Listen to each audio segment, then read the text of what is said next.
All right. Hopefully you now start to see that you not only can determine what kind of reactions happening in terms of the patterns, if one thing's just being attacked by oxygen and ripped up and made various oxygen compounds, that's combustion.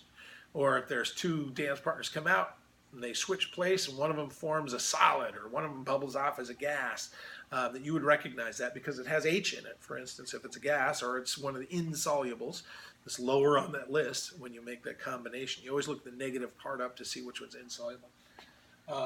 Now, we are going to take a look at, if you've got the hang of predicting chemicals, it's how much energy and how much is going to be involved, how much product do I get out when I start to make new compounds and start putting them into their equations. And that's going to be done through a quantitative or a number-based system. It's keeping account of how much is there. Unfortunately, we want to see how much is in just a small amount, like a quarter of a cup or half a cup, just a practical amount that you work with.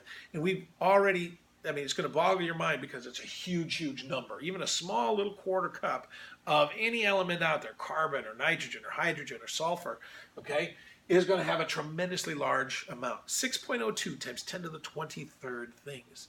That's not million. It's not billion, trillion, quadrillion, pentillion, but 602 hextillion particles. That's just an unimaginable amount of numbers. We have nothing to compare that to. Even the debt, the amount we spend on anything, and the whole world's debt doesn't even transact that kind of money. So it's just a ton of things. It's got 23 zeros on it. So here's where our numbering times, like we had from physics still, where we're using some big numbers. We're going to be using some big numbers here. Now, you can, though, think of it just like the word, we have other numbers, names that mean something. So don't get worried about mole. If you go to the store and you buy some cookies, you might buy them by the dozen. They're like 4 dozen cookies. And in your mind already, you'd go, well, it's 4 times 12. I've got 48 cookies. All right? Or a gross. When I was a kid, we used to always love to get bottle rockets. That's 144 things. If you go buy pencils, for instance, 144 shells or something like that for a gun. You'd buy 144. That's a gross of particles. A ream of paper has 500 sheets of paper in it than the normal store ream. Okay, so all of those are words that just mean a number, and so mole is nothing more than a mole. Just means a really large number, 602 hextillion things. And when we deal with atoms, what the cool thing about it is that if you have a mole of those substances, you also have whatever that atomic numbers are all added up. So you could really literally just weigh whatever their atomic masses are in grams, and you'll have a mole. So if I have 1 calcium phosphate, for instance, I would have, if I had 1 mole of calcium phosphate, I would have. Now, these numbers underneath help me to understand how many of each of these sub-amounts I have. 1 mole, I'm going to squeeze that in, 1 mole of calcium phosphate means 3 moles of calcium because I have a subscript 3 there. Okay? 1 mole of calcium phosphate gives me 2 moles, because I have a 2 after this, 2 moles of phosphate ions. So that's the first thing, is whatever these subscript numbers are times. If I asked you how many oxygen atoms, and I had 1 mole of this, I would have 1 mole, but I have 2 on the outside and 4 on the inside. That's 8. 8 moles of oxygen atoms. Notice when we abbreviate the word mole, we drop the E off, and that's it. Because we can't go with M, that's meters. MO means some other things, and so I had to go with 3 letters. It's not much of an abbreviation, but it is how they abbreviate the word mole. Okay? Now, I know it'd be more of a hassle to figure out how many numbers of things that is, but let's just get used to that idea first. 1 mole of any formula is whatever their subscript is times that total is how many atoms you have. So 3 is the number of atoms per calcium phosphate, so I take 3 times the number of moles. I have twice as many phosphoruses, so it's twice the number of moles. 8 times as many oxygen, 8 times the number of moles. Let's go now over to sugar. Sugar is an interesting substance. This is actually just sucrose, or fructose, so it's not a table sugar, but let's take fructose, and it's got C6H12O6. If I have 6 moles of C6, for every 1 mole of C6H12O6, as you've seen over here, I have 6 times as many carbons. And I have 12 times as many hydrogens, because of the subscript underneath here. I have 12 times as many hydrogens. Whatever the subscript times the total is the number of those atoms. How many of the oxygens? I should have, oops, let me erase that. Nope. 6 moles of oxygen. Okay?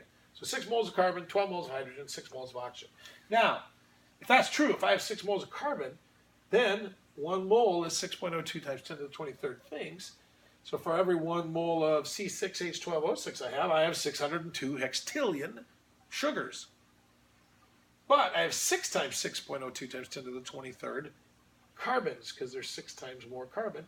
And I have 12 times 10 to 6.02 times 10 to the 23rd hydrogens. Okay? So I'm going to take whatever those subscripts are times that big old number. You're going to get used to seeing it as really 6 times 10 to the 23rd probably is going to be the easiest if we want to just, not to round things.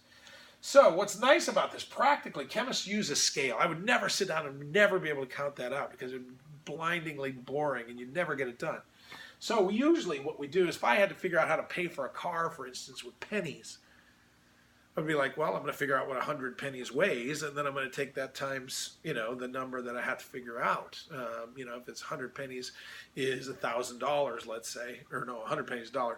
But I'm saying if 100 pennies is 60 grams, then I would figure out, okay, I need $10,000 to buy a new car. Let's take that times, I'd work it up.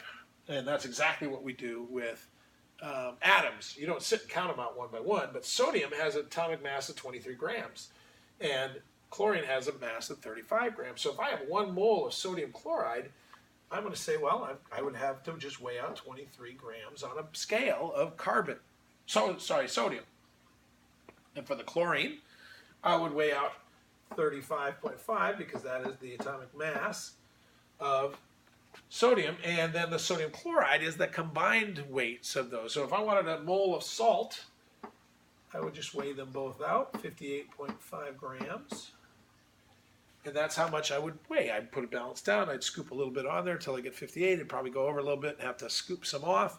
And I would have then 1 mole, 602 hextillion particles. That's a much easier way to deal with, but every single combination of atoms is going to be a little different. You're going to have to figure out what's that mass, and then you can weigh that amount out. You're going to have 602 hextillion particles for those. Okay, so I'm going to clear that ink. Oops. I'll leave those numbers in there for you guys in terms of your notes. You'll be able to download this. So basically, how are we going to figure these amounts out in a systematic way? Well, here's one way I'm going to help you to do that. It's called the factor label method. You're going to write down whatever was given on the left, and then the info that you were given on what's being requested. Write down the info that you're being asked for on the right. Okay? So if I have some problem like this, how many particles are in 2 gross bottle rockets, for instance? So what was given? 2 gross bottle rockets. And I want to know how many, well, let's just say bottle rockets.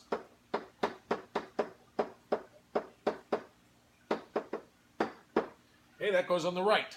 So I'm going to write the given on the left, what's being asked for on the right, and then on the third step, I'm going to set up some kind of a fraction. A conversion factor is just a fraction of 2 equal things.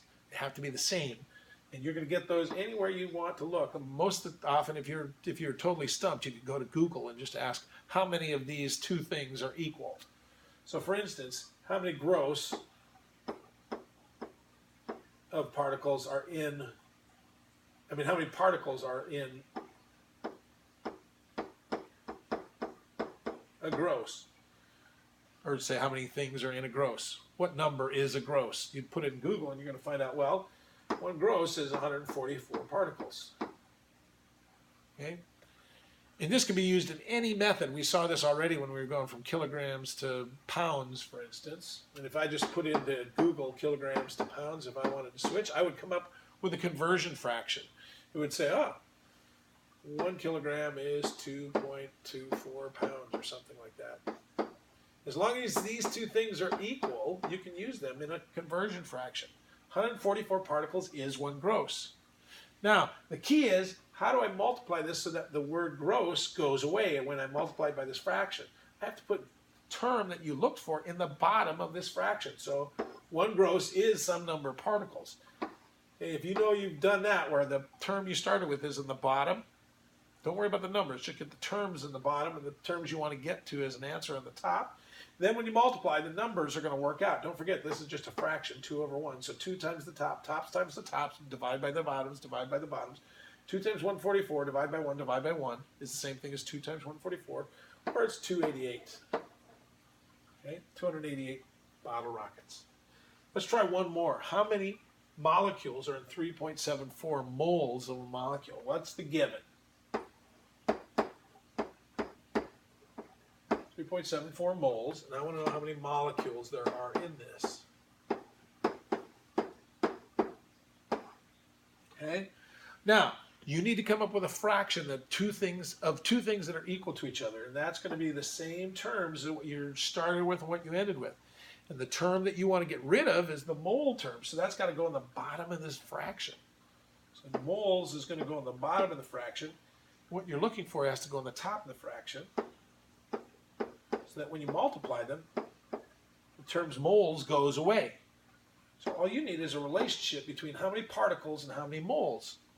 Well, if you remember, what does 1 mole mean? A dozen means 12, score means 20, gross means 144, mole means 6.02 times 10 to the 23rd, or 602 hextillion particles is 1 mole.